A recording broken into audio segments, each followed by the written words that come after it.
3កលឹះដើម្បីទទួលបានលទ្ធផលល្អនៅក្នុងវិស័យហិរញ្ញវត្ថុផ្ទាល់ខ្លួនបាទនេះគឺជាកលឹះផ្ទាល់ខ្លួនរបស់ខ្ញុំដែលខ្ញុំប្រើប្រាស់ឲ្យបងប្អូនប្រើបានមិនបានអាហ្នឹងយើងគិតមើលខ្លួនឯងថែមអញ្ចឹងណាបាទចំណុចទី1គឺការសន្សំអញ្ចឹងតាំងពីក្មេងមកទោះបីលំបាកឬក៏អត់យ៉ាងណាក៏ដោយក៏ខ្ញុំតែងតែសន្សំបាទជាប្រចាំតែម្ដងហើយការសន្សំនេះសន្សំដោយលក្ខណៈមួយបំភ្លេចចោលហ្មងចាប់ទុកថាមិនត្រូវការមិនប្រើប្រាស់អត់យ៉ាងណាក៏មិនរំលឹកដែរបាទហើយការសន្សំវាចន្លោះពី30ទៅ50%នៅពេលដែលយើងរកបានបាទរកមកយើងយកចែកនឹង30ឬ50%បាទនៅពេលដំបូងពិបាកយូរយើងត្រឡប់ហើយបើសិនជាយើងមិនដែរសោះយើងគួរតែប្រើត្រឹម10%ក៏បានដែរចំណែកតូចមួយគឺត្រូវតែទុកសន្សំនៅពេលដែលតម្រូវការចាំបាច់ចំណុចទី2គឺខ្ញុំមិនដែលខ្ចីលុយណាគេទាំងអស់ទោះបីធនាគារឬក៏មិត្តភ័ក្តិឬក៏គ្រប់គ្នាទាំងអស់គឺមិនខ្ចីទោះបីពិបាកយ៉ាងណាក៏ដោយអត់យ៉ាងណាក៏ដោយតាំងពីក្មេងមកបាទគឺត្រឡប់បែបហ្នឹងតែម្ដងអញ្ចឹងហើយអឺការត្រឡប់បែបនេះវាជួយច្រើនហើយបងប្អូនគិតមើលឧទាហរណ៍ថាឡាន100,000តែឡានវាច្រើនមិនមែន100,000ទេខ្ញុំឧទាហរណ៍ងាយយល់ទេបាទយើងគិតថាយក100,000មកទិញឡានហើយយើងបើយក10000ទុករកស៊ីហើយយើងខ្ចីធនាគារទៅវាល្អជាងអ្នកខ្លះគិតចឹងប៉ុន្តែសម្រាប់ខ្ញុំអត់គិតអញ្ចឹងទេព្រោះអីមុននឹងខ្ញុំដកថាយកទៅទិញឡានយើងត្រូវគិតថាយើងបានចាត់ចែងរួចរាល់អស់ហើយតែលុយហ្នឹងគឺជាលុយនៅសល់ហើយមួយទៀតនៅពេលដែលយើងយកលុយហ្នឹងយកមកទិញដាច់យើងគិតថាវា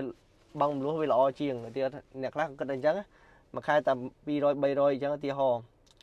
ប៉ុន្តែបើយើងគិតថាមួយឆ្នាំប្រហែលមួយឆ្នាំយ៉ាងហោចណាស់ក៏យើងត្រូវការចំណាយក្នុង10000យើងត្រូវចាយឲ្យធនាគារយ៉ាងតិច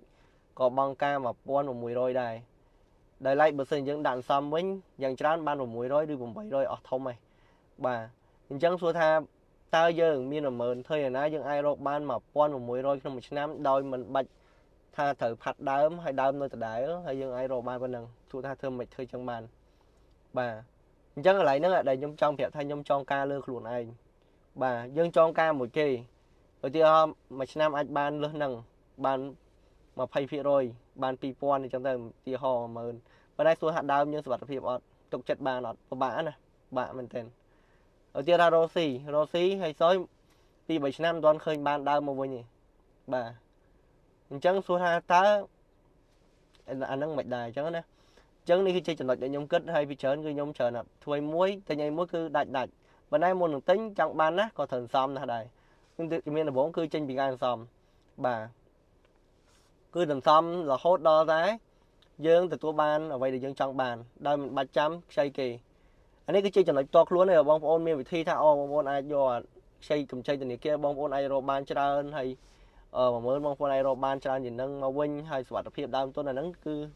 អាហ្នឹងរៀងខ្លួនទេប៉ុន្តែគ្រាន់តែនេះជាបទពិសោធន៍ផ្ទាល់ខ្លួនរបស់ខ្ញុំហើយនៅពេលដែលខ្ញុំបងដាច់គឺខ្ញុំគឺលែងភ្លេចចោលហ្មងលែងខ្វល់គ្រឿងអស់ហ្នឹងគឺដឹងតែទៅមុខទៀតគឺមានរឿងធ្វើទៅមុខទៀតដាច់រហូតបាទនេះគឺជាទម្លាប់ផ្ទាល់ខ្លួនរបស់ខ្ញុំ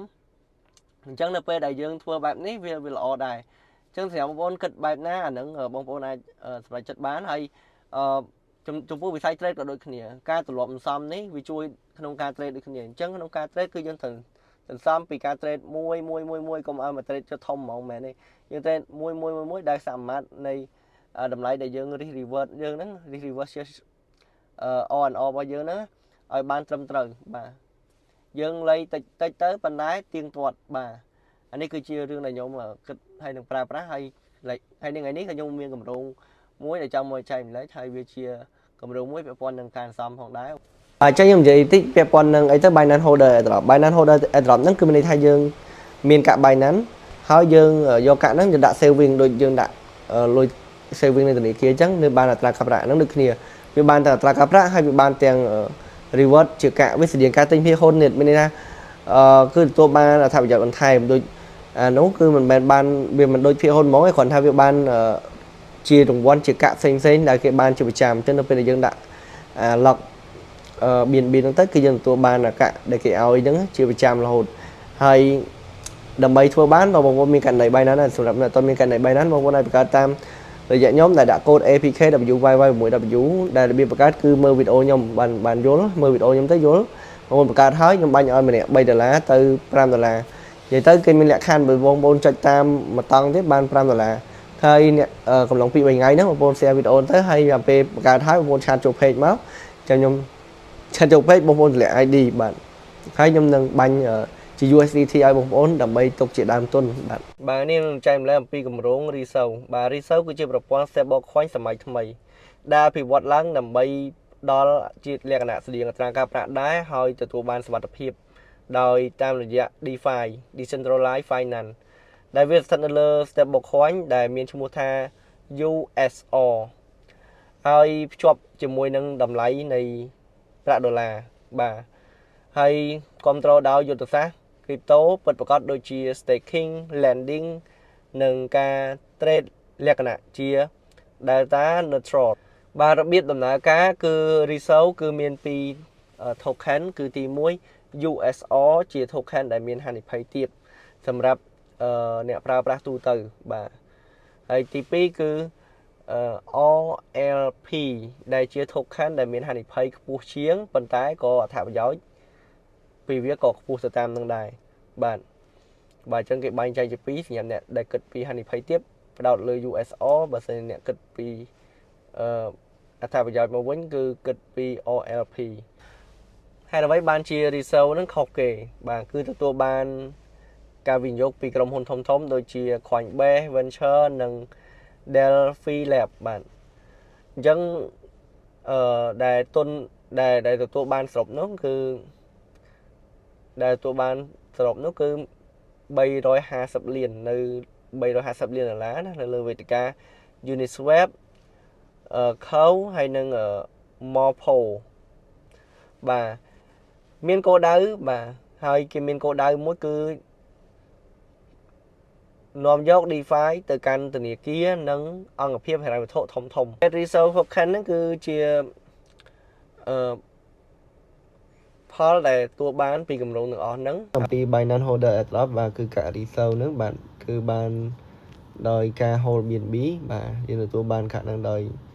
មិនគិតថ្លៃគឺតាមរយៈការ hold BNB ហ្នឹងនិយាយទៅគឺយើងដាក់ simple earn ធម្មតាទៅយើងទទួលបានហើយបាទអញ្ចឹងវាគឺជា announcement ហើយវាគឺជាannouncement របស់ Binance ដែលជាគម្រោងទី21បាទហើយកាក់នេះគឺបាន list រួចហើយបាទបានទូរួចរាល់អស់ហើយបាទកាក់ហ្នឹងគឺមានឈ្មោះថាបាទ Soul Riso បាទ Riso ហ្នឹងសេចឹងហ្មងបាទ RESOLV ហ្នឹងបាទដែល total supply គឺមាន 1000 លានហើយ max supply 1000 លានដូចគ្នាចំណែកកាក់ដែលជា airdrop គេឲ្យហ្នឹងគឺ 2% បាទ calculating supply នៅពេលដែល list ដំបូងគឺ155លានកាក់បាទចំពោះ network គឺមាន BNB ហើយនិង Ethereum ហើយព័ត៌មានលម្អិតផ្សេងទៀតបងប្អូនអាចចូលមើលអាននៅខ្លួនឯងបន្ថែមបាទ